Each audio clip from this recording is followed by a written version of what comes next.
দেখেন বন্ধুরা, ছাগল কিভাবে ক্ষুধার জ্বালায়।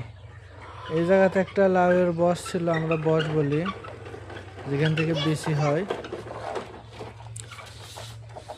ক্ষুধার তাড়নায় সে এইভাবে এটা খায়া ফেলাইছে। আমাদের গ্রাম অঞ্চলগুলো এখন কিভাবে ঘাসের সংকট দেখা দিয়েছে।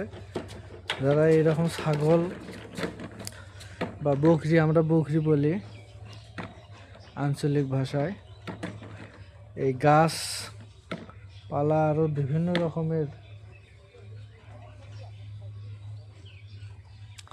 যে খাদ্যদ্রব্যগুলো আছে, তারা এরকমভাবে নিষ্ঠুরভাবে খায়। এটা এক ধরনের ক্ষতিগ্রস্ত। দেখছেন,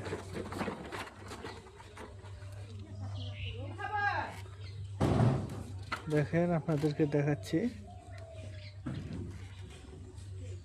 এটা মইনাগিরে রেলাইয়ের বস ছিল বিসি বালানোর জন্য।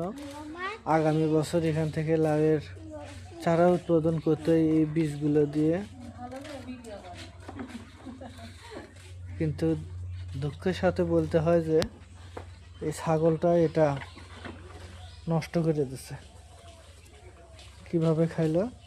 মূলত এই লাউয়ের যে বস, মূলত মালিক হচ্ছে এই যে এই ব্যক্তি,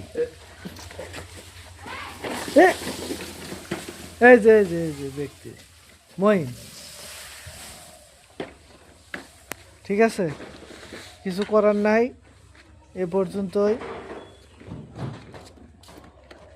খা খা খা খা খা, যা হবার তো হচ্ছে, খা।